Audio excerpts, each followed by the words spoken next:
Alors l'intervention qui arrive, c'est celle de Justine Basse, qui est entrepreneuse et qui a fondé l'entreprise Mom Kumba avec sa sœur Louise, et qui finalement vient elle aussi donc sortir la cuisine africaine du continent, montrer, donner à voir la cuisine africaine en Europe.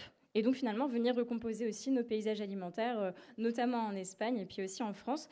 Donc Justine, tu vas nous raconter tout ça. Aujourd'hui, tu es directrice commerciale pour la France et pour la Belgique de votre entreprise Momkumba.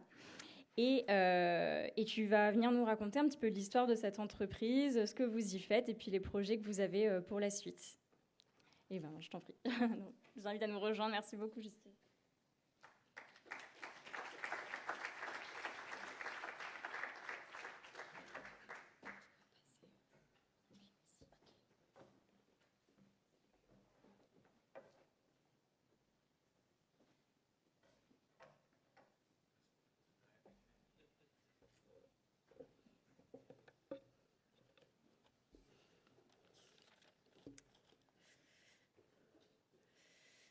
Bonjour à tous. Et je suis un peu désolée si je parle si vous ne comprenez pas, ou si je dis des mots en espagnol et tout ça. Bon, je vais faire l'effort de prononcer bien et de parler doucement, parce que je sais que je parle trop vite. Ben, c'est une immense joie et une grande fierté pour nous, mon Kumba, et surtout moi aujourd'hui, Justine, d'être présent ici et devant tous et d'être invité par la chaire à l'UNESCO pour pouvoir parler de mon Kumba et de promouvoir la gastronomie africaine. Mon Kumba, je vais vous parler un petit peu de notre histoire. Ok, vas-y. Je vais parler un petit peu de notre histoire. Moi, c'est Justine. Je suis avec ma petite sœur. On est d'origine sénégalaise et on a grandi en Espagne, donc on a double nationalité sénégalaise et espagnole. On a cette influence sénégalaise qui est présente et cette influence africaine qui est là. J'ai grandi à Murcia, dans une petite village et ville en même temps. Ça fait 4 ans que je suis à Paris. Et, avec le confinement, en étant ici à Paris, mes parents, ils ont immigré en France depuis la crise 2008 de l'Espagne. Et ils sont installés ici, ça fait longtemps. Donc, il y a ma sœur Louise Basse, c'est la plus qui est après moi. Nous sommes trois filles et un garçon. Et qui est restée en Espagne. Et durant le confinement, il y avait ce côté que je demandais tout le temps à ma sœur. Ah bah, qu'est-ce que tu as mangé aujourd'hui? Bah, j'ai mangé du mafé et aujourd'hui chez maman. Et il y avait ce côté qui faisait triste, qu'elle était toute seule et n'arrivait pas à faire ses nourritures parce que c'était trop difficile et ça prenait beaucoup de temps à préparer le mafé au léassa ou n'importe quelle cuisine africaine. Et c'est là que l'idée est sortie de mon combat. Pourquoi nous, on ne fait pas quelque chose qui vient de chez nous et qui nous représente. Il y a eu ce côté aussi que quand on était petite, on était les premières générations d'émigrés africains. Et c'était tout le temps, Justine, qu'est-ce que tu manges chez toi aujourd'hui? Ah ben, je mange du mafé. Et c'est quoi le mafé? Et c'est une question qui se répète tous les jours. Il y a un moment que, ah non, mais c'est bon, je ne te demande pas c'est quoi le bolognaise. Je le sais. Toi aussi, tu dois savoir c'est quoi le mafé. Et donc, ça, c'est une côté qui a été tout le temps à me poser cette question, à me dire, mes enfants, ils vont avoir cette question aussi. Et donc, on s'est dit, pourquoi on ne fait pas quelque chose de chez nous? Et c'est là que mon Kumba est né en 2020. On a eu le projet de Mon Kumba. Et l'objectif de Mon Kumba, c'était promouvoir la gastronomie africaine. En étant sénégalaise, on ne voulait pas rester seulement sur le Sénégal ou la gastronomie sénégalaise. L'objectif, c'était élargir tout et faire tout la gastronomie africaine. Donc aujourd'hui, c'est là.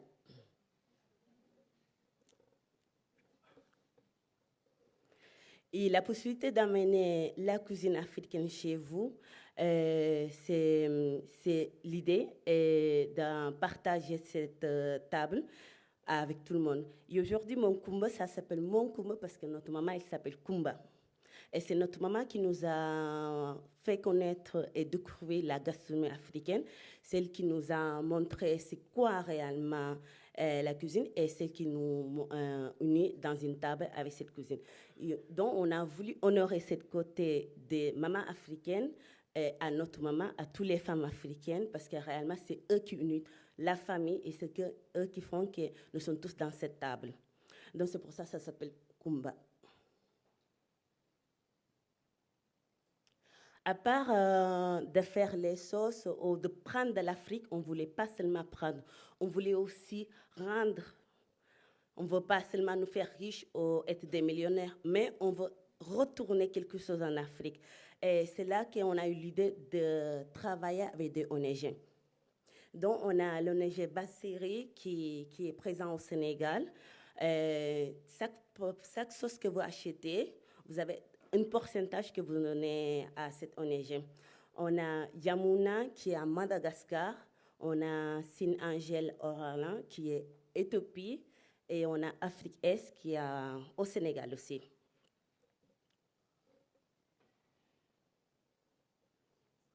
Actuellement, nos produits ils sont présents dans des grandes superficies, dans des boutiques de prestige.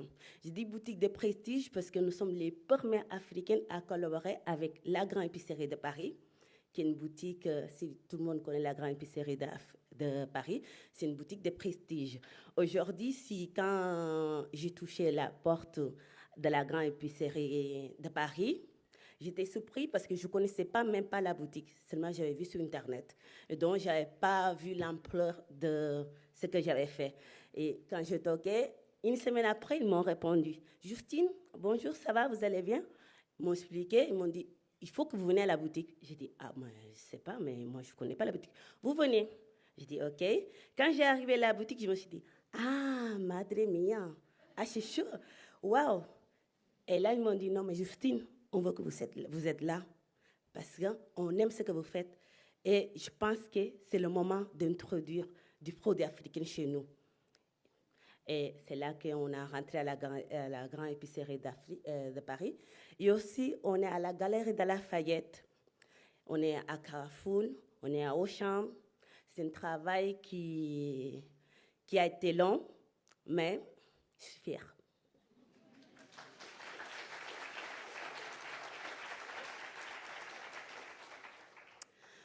On a les sauces, on a Dorawat, c'est une sauce de l'Éthiopie, c'est une sauce tomate avec des épices berbères qu'on accompagne avec tout ce que vous voulez. C'est pas parce qu'on on va manger seulement avec du riz, oh non. Vous faites tout ce que vous voulez, vous faites comme vous voulez, vous prenez la sauce, vous la mettez chez vous, vous faites ce que vous voulez. Il n'y a pas une règle ainsi.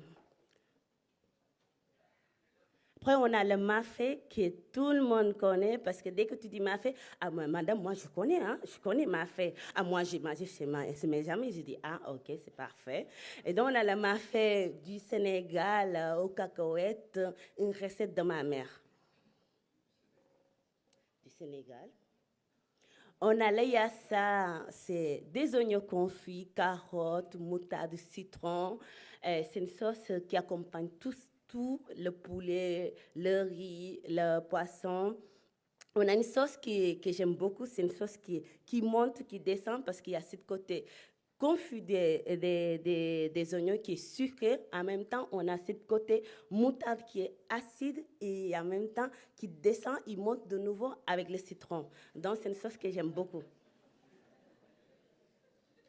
Il y en a le sakai. Pourquoi sakai? Parce que beaucoup de monde me demande, mais pourquoi sakai? Je dis, parce qu'on voulait faire quelque chose qui soit relevé. C'est un mot que j'ai. C'est une sauce qui est à base de poivrons fumés, gingembre et du l'ail. On a cette côté des poivrons fumés qu'on va sentir beaucoup. Et on a le l'ail qui est là aussi. Et c'est pas piquanté ni ça arrache pas, mais elle est relevée.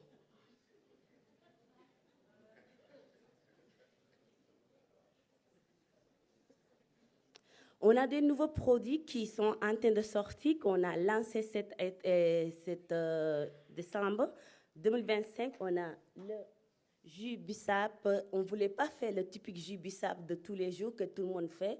On voulait faire un bissap qui est différent. Une chose qui nous a fait l'idée de faire le bissap qui est énergétique, c'est comme une espèce de bissap Red Bull.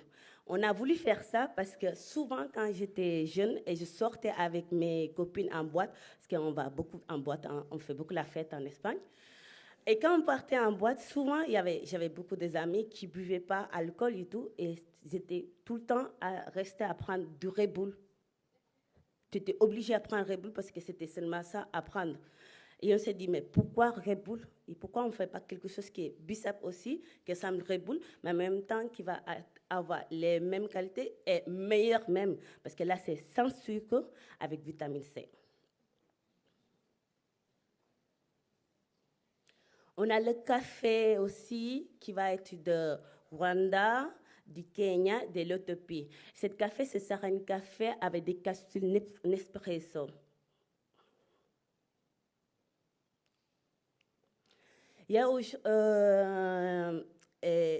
a commencé les sauces parce que c'est l'Espagne qu'on connaît.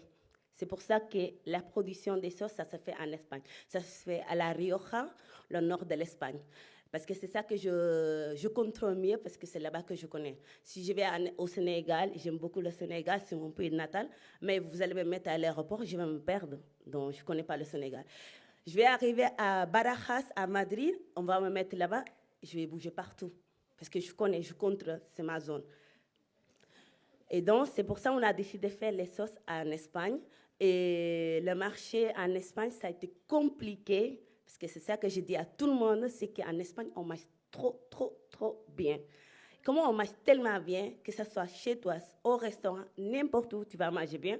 Donc, on a du mal à s'ouvrir à de nouveaux trucs. On va rester tout le temps à ce qu'on connaît. Le contraire, ici en France, je ne dis pas que vous ne mangez pas bien, vous mangez bien. Mais ici en France, quand tu sors, on ne va pas forcément à un restaurant français. On va aller où? Asiatique, indien et tout. Et mon Kumba, elle a été trop bienvenue ici. Et aussi, vous avez une immigration qui est bien longue en Espagne. Donc, en Espagne, ça a été lente et ça continue à être lente pour que mon combo soit accepté. Mais c'est une fierté pour eux de dire, ah oui, bah, on le fait à La Rioja, hein? Ça se fait ici. Mais c'est compliqué pour nous en Espagne. Mais en France, on a 90% de notre clientèle en France et en Belgique. Et donc, c'est une fierté pour moi d'être là et de dire, waouh, les Français, ils aiment bien les trucs africains. Et ça arrive aussi, on fait beaucoup de dégustations pour préparer la clientèle, que ce soit à la grande épicerie de Paris, qui est quelque chose que j'adore être là-bas et faire des dégustations, parce que c'est tellement drôle. Dès que tu arrives, et la première chose qu'ils vont te demander, « Ah, c'est quoi ça, madame? Ah, c'est relevé ?» Et la première fois qu'on m'a dit c'est relevé, je disais, « Ah, c'est quoi ça? » C'est relevé, je dis, ah, je ne sais pas c'est quoi relevé, attendez, je vais voir c'est quoi relevé. Et donc une fois que j'ai compris c'était quoi être relevé, je dis, ah non, mais ça ne pique pas, c'est sûr madame, parce que la cuisine africaine, ça pique, hein? Je dis, non, ne vous inquiétez pas. Non, mais finalement, je dis, ah oui, ça pique. Madame, avancez, ce n'est pas la peine de goûter. Ah non, mais je vais goûter. Et finalement, il goûtait, il disait, waouh! Dios mio, ah, c'est trop bon. Je dis, bah, madame, prenez, amenez. Et donc, ça a été, waouh, ça m'a tellement surpris les 15 premiers jours que j'ai été à la grande épicerie. On a vendu tellement de pots, on avait une boîte pleine de pots, et c'était impressionnant. Et je me suis dit, waouh, Dios mio. Il y a une chose qui m'a beaucoup surpris, c'est que la communauté occidentale, que ce soit les blanches, j'étais bien ouvert. Mais ma communauté à moi, les jeunes africaines, les mamans africaines, non. Je n'étais pas ouvert à ma peau. Quand ils voyaient ma fille, ils me disaient, ah non, mais qu'est-ce qu'il fait? Il m'a fait dans une peau, mais c'est quoi ça? Non, mais elle est folle, hein? Après, ils le regardaient, ils ne goûtaient même pas. Et donc, c'était finalement avec la souris que je suis après en Espagne. On est tellement souriants et moi, j'insiste. Je dis, mais madame, attendez, vous passez pas, goûtez. Il faut que goûte. Ah, oui, bah, c'est le mafé que ma mère, elle fait. Je dis, je sais et je suis fière. C'est le mafé que ma mère a fait, c'est la recette de ma mère. C'est la recette de ma... Ah non, mais c'est vrai, on dirait que c'est le vrai mafé. Je dis, et que c'est le vrai mafé? C'est pas parce qu'il est dans une peau que c'est pas du mafé. Il me dit, ah oui. Je dis, bah, parce que vous, quand vous achetez le bolognaise, il est dans une peau et vous savez que c'est du vrai bolognaise. Il me dit, ah oui. Je dis, bah oui, il faut changer cette mentalité. Il faut changer cette mentalité et savoir que nous aussi, on sait faire les choses bien et on le fait avec de qualité. C'est pour ça qu'on était présent et on est présent à la grande épicerie parce qu'on a du qualité à vendre. Et durant mes dégustations que j'ai fait en Belgique, dans toutes les boutiques, on m'invite pour que je puisse donner des formations à les clientèles, que ce soit aussi à les collaborateurs qui travaillent dans cette boutique pour qu'eux aussi ils puissent comprendre le produit. Je sais que c'est difficile pour beaucoup de monde de comprendre, de dire le mafé ou le droit dans une peau et tout ça. Mais aujourd'hui, il y a un marché. Et j'encourage à tout le monde, parce que chaque fois que je vois un jeune ou un personnage, quelqu'un qui fait quelque chose comme nous, je suis fière. Parce qu'il y a un marché. Et donc, allez-y, et il ne faut pas penser à autre chose. Allez-y. Et l'important, c'est que soyez professionnels. Merci. Et on a élaboré des livres de recettes pour que ça soit plus facile pour tout le monde. Et vous allez trouver dans les livres des trucs que vous faites tous les jours à la maison. Imaginez manger du pizza que vous faites tous les jours, vous mangez, mais avec du dorawat. Et donc, ça sera un goût différent et ça sera, comment on dit, exotique. On va trouver aussi de la salade de mangue avec du yassa, des choses comme ça. On va trouver aussi du couscous avec le dorawat, des nouilles asiatiques avec du mafé. Donc, on a essayé certes de nous adapter à la clientèle occidentale parce que ce n'est pas relevé. Mais le contraire, quand on est en Belgique, on nous demande que ce soit plus piquanté. Mais ici en France, c'est ah non, mais madame, moi, j'aime comme ça. Mais en Belgique, ah non, mais ça ne pique pas. Et donc, on est là, comment se dit, qu'est-ce qu'on doit faire? On doit mettre plus de piment pour les Belgiques ou moins de piment pour les Français? Non, je ne change pas ma recette. Elle est comme ça. Si vous le voulez, vous le prenez. Mais je ne change pas la recette. C'est la recette originale. Et on respecte ces recettes et ça y est. En tout cas, merci. Merci.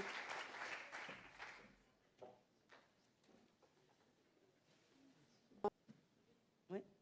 Ben, je viens sur la question si le mafé ou le yassa, s'il y a de la viande. Dans notre production du yassa, elle est complètement végane. Il n'y a pas de viande dedans. C'est seulement les légumes qu'on va trouver, les oignons, carottes, poivrons et tout ça.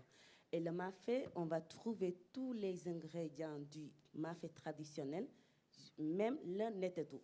Je ne sais pas si vous connaissez le netetou. Tous ceux qui sont du Sénégal, on connaît bien le netetou. C'est un ingrédient, c'est une épice et ça sent trop mauvais. Et je n'ai pas compris. Ah, Soumala en Burkina Faso. Ah, bah, quelque chose que j'ai appris. Ouais. Elle est fermentée, c'est une espèce de fruit qui est fermenté durant quelques, je sais pas, des mois ou quelque chose comme ça. Je ne connais pas bien, mais ça donne beaucoup de goût à la nourriture. Et dans le mafé et dans la plupart des recettes du Sénégal, on va trouver le netetou. Et dans notre mafé, il y a du netetou. On a des extraits de viande. Et on a le manioc, carottes et le cacahuète. Là, on n'a pas voulu mettre de la viande dedans ou des trucs comme ça parce qu'on voulait que ce soit pour tout le monde. Et après, à la maison, c'est à vous de l'accompagner avec votre viande, votre poisson, le riz, votre choix à vous. C'est bon? Et sur la conservation, on a un produit qui dure 4 ans s'il n'est pas ouvert. Voilà.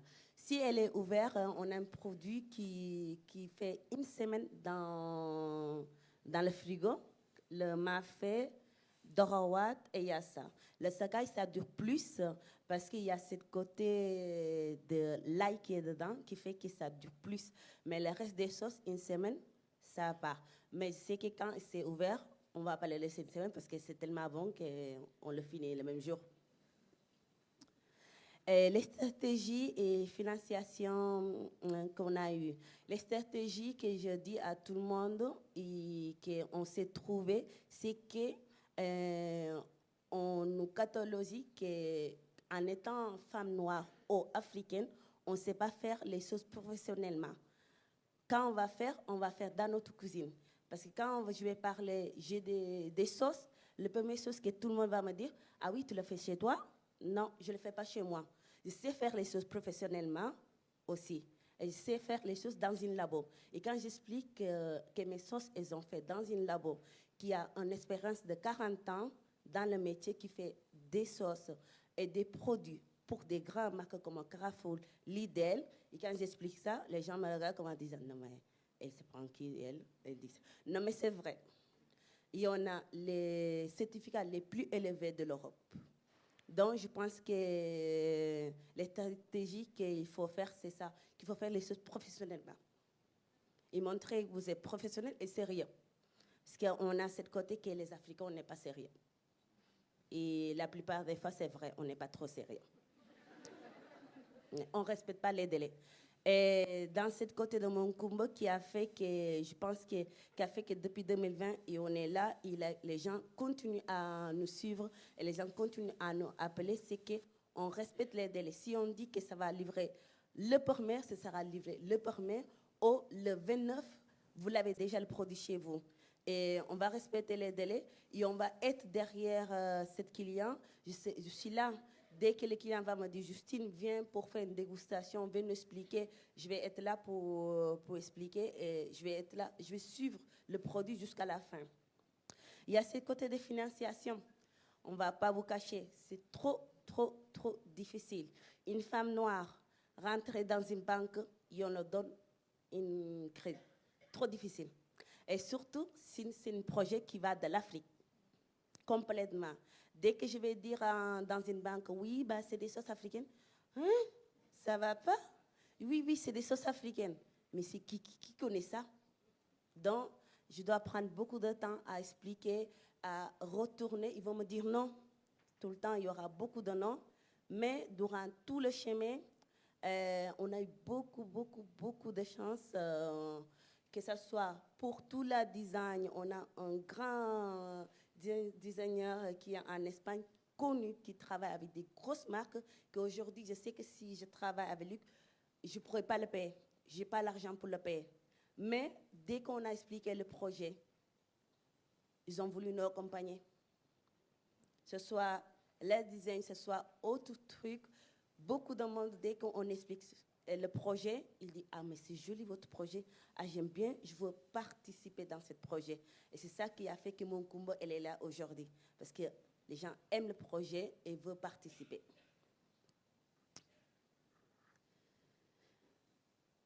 Et dans le besoin d'information dans les dégustations, oui, il y a un grand besoin d'information. Il y a aussi beaucoup d'envie de savoir. Et le public veut savoir, les clientèles veulent savoir. Et ça me surprend. Et les choses qui me surprennent plus, c'est l'âge. Ce n'est pas les jeunes qui veulent savoir. Je veux dire, c'est les personnes un petit peu plus âgées qui veulent savoir. Et je me dis, ah oui, il veut savoir c'est quoi la mafé. Il veut savoir comment ça se fait. Et donc ça surprend. Les jeunes, finalement, il y a Internet, on va chercher dans TikTok, on n'importe où pour savoir. Mais eux, ils veulent savoir et ça me surprend. Et c'est quelque chose qui m'a beaucoup surpris. Et aussi, il y a une chose qu'on a fait à la Grande Épicerie. C'était le 100e anniversaire de la Grande Épicerie. Et on était présents pour faire une dégustation et présenter les produits de Monkumba. Là-bas, et je vais présenter du fognon.